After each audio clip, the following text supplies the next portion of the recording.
Continuamos con el tema 4 de la asignatura de Ingeniería del Software, técnicas de gestión y planificación de proyectos, ¿de acuerdo? Y nos habíamos quedado, habíamos explicado muy brevemente técnica, teoría de grafos, que son nodos, vértices, etcétera, y cómo tenéis que planificar el grafo ROI y cómo tenéis las relaciones de precedencia, etcétera, etcétera. ¿De acuerdo? Para crear un grafo ROI. Entonces, nos quedamos en esta transparencia en el cual tenemos un proyecto con 9 actividades. Estas actividades las habéis definido vosotros, imaginaros, y habéis definido el tiempo que tarda en hacerse cada actividad. Por ejemplo, pueden definir los requisitos de mi proyecto, tardé 2 días. En hacer el diagrama de casos de uso he tardado otros 2 días y así sucesivamente. Todas van a tener la misma unidad de tiempo, días u horas. ¿De acuerdo? Bien. Pues mirad. El paso 1 hemos identificado y nombrado las tareas y definido los tiempos. El paso 2, definir las precedencias, es decir, qué tarea tiene que ejecutarse antes de qué otra u otras, porque puede haber que una tarea preceda a varias o que una sea precedida por varias. Entonces hacéis la tabla de precedencias, que consiste en una columna con las actividades, otra columna con las actividades que preceden a cada una, por ejemplo a A no le precede ninguna, a B no le precede ninguna y a C le precede a F le precede B, C y D, etcétera, etcétera.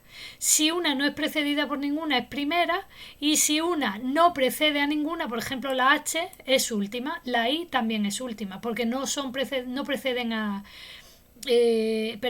no preceden a ninguna, bien digo, son las últimas, ¿vale?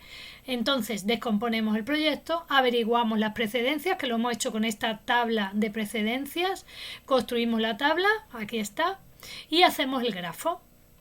¿Cómo se hace el grafo? Mirad, aquí tenéis un ejemplo con la misma tabla de precedencias. Pues definís una tarea principio y luego una tarea fin. Construís de izquierda a derecha. Las tareas que van a continuación de la tarea principio son las dos que no tienen, las dos primeras, A y B, que no tienen tareas precedentes, A y B.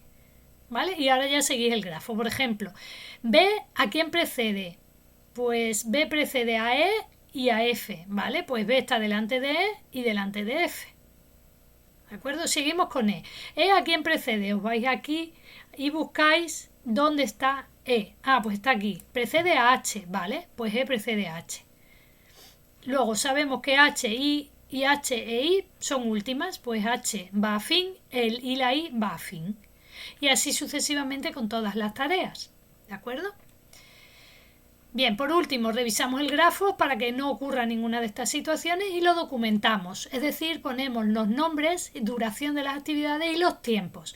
Los tiempos tenéis todos los que vienen a continuación, los vamos a ir explicando. Mirad, tenemos, una actividad, en primer lugar, me salto un poquito, se representa así, con una caja, en la cual aquí tenéis el nombre, aquí tenéis la duración, que es lo que sabéis, y los tiempos. Este es el tiempo mínimo y máximo, es lo que vamos a calcular. ¿De acuerdo? Bien.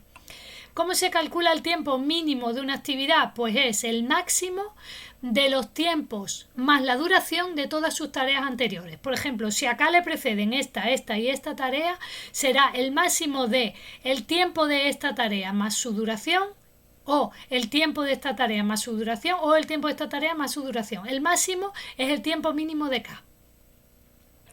Bien, pues el tiempo máximo de una tarea, de una actividad, es el mínimo de el tiempo mínimo de las tareas que son posteriores menos la duración de esta tarea. Es decir, para acá se calcula el mínimo del tiempo máximo de esta menos la duración de K, o el tiempo máximo de esta tarea menos la duración de K, o el tiempo máximo de esta tarea menos la duración de K. El mínimo de esos tres es lo que se pone como tiempo máximo de K. ¿De acuerdo? Bien, pues así vais calculando.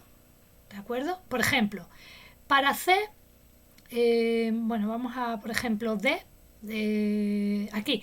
El tiempo mínimo de F es el tiempo máximo, ¿vale?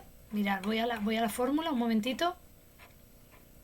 Aquí, el tiempo mínimo es el máximo de las tareas anteriores más su duración, es decir, me vengo aquí a F y digo que es 0 más 3 o 2 más 7 o 2 más 8, ¿vale? 0 más 3 es 3, 2 más 7 es 9, 2 más 8 es 10, el máximo es este, 2 más 8, pues se pone aquí un 10, ¿De acuerdo? Bien, por ejemplo, para B el tiempo máximo, está aquí, es el mínimo de los tiempos máximos de las posteriores menos la duración de esa tarea, ¿vale?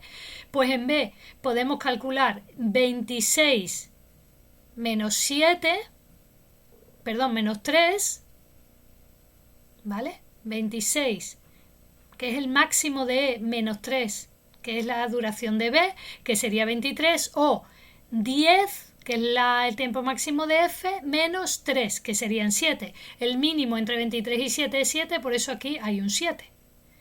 ¿Vale? Pues con eso construís todo el grafo. Aquí tenéis otro ejemplo con su tabla de precedencias y el grafo resultado, para que lo tengáis.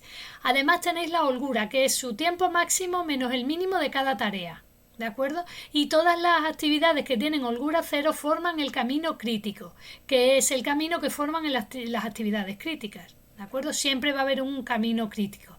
Y aquí tenéis otras fechas que son fecha de comienzo más temprana, que es el tiempo mínimo, fecha de comienzo más tardía, tiempo máximo, fecha de terminación, tiempo mínimo más la duración, terminación más temprana y terminación más tardía, tiempo máximo más la duración.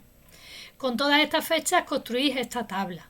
¿De acuerdo? Esto también os lo podía pedir en posible examen, veremos si cómo lo hacemos y tal, pero esta tabla también, estas definiciones deberíais saberlas, ¿vale? Bien, pues a partir de todas estas tareas, todos estos tiempos, etcétera, se construye un calendario con una herramienta software, que ya os haré también un vídeo para hacerlo.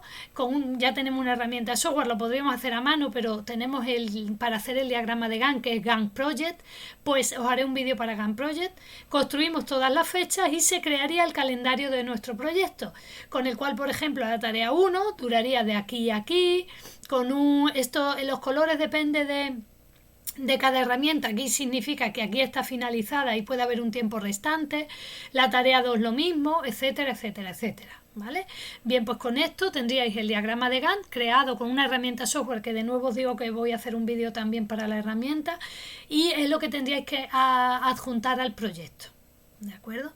Bueno, pues un saludo a todos, cuidaos mucho, y hasta aquí el tema 4 de teoría de la asignatura. Hasta luego, bye, un saludo, cuidaros mucho.